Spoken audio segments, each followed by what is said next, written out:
Hey everybody, a lot of videos coming in today. I'm finally getting caught up on some marketing days, but I wanted to do a tip of the week, which we promised we'd start doing. Every week we'll drop a tip, just general tip, just to help people fish. It has nothing to do with asking you to book a trip with me. It's just trying to share some information and help everyone share knowledge.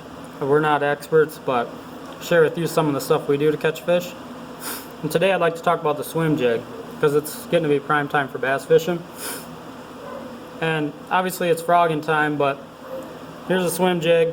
This is a Strike King swim jig. There's a lot of riprap fishing going on when people are going down the railroad tracks on the Mississippi during the mayfly hatch.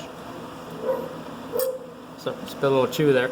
And what I'd like to do is show you what I do with my swim jigs. Because when I buy it in the store, it's going to look like that. Okay? So what I'm going to do is I'm going to take this jig, and to get a better hookup ratio, you can see where the hook is here. I'm going to cut off that skirt flush with the bottom of the hook.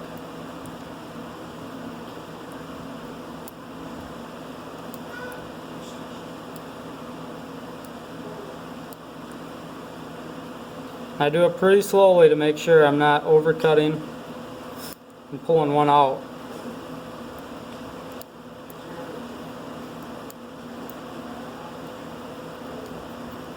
I want it to be nice and flush.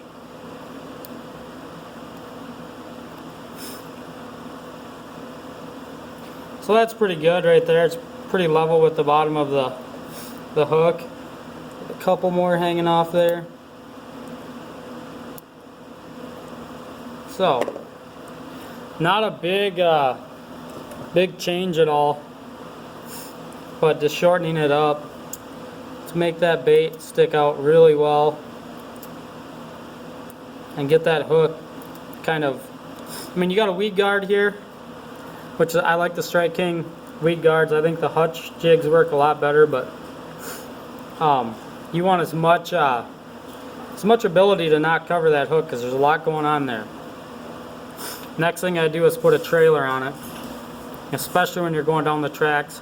Fish are feeding on crayfish, and obviously black and blue being my favorite color on the river for bass.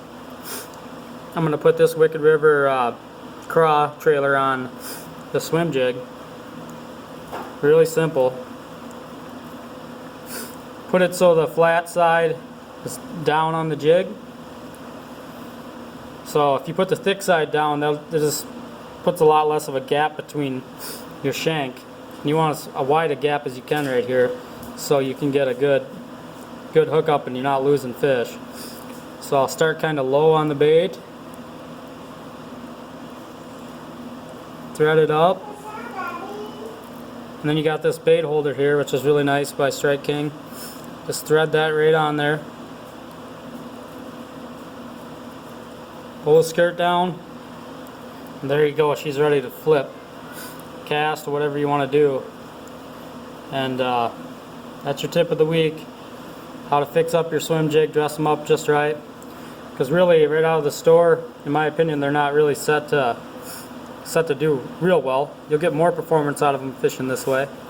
And yeah, I happen to use this color because I also think this is a great color. So another tip: black and blue on the Mississippi River. Dirty water, clean water, doesn't matter. Black and blue is the color. I call it Batman. And little Batman catches a lot of big bass.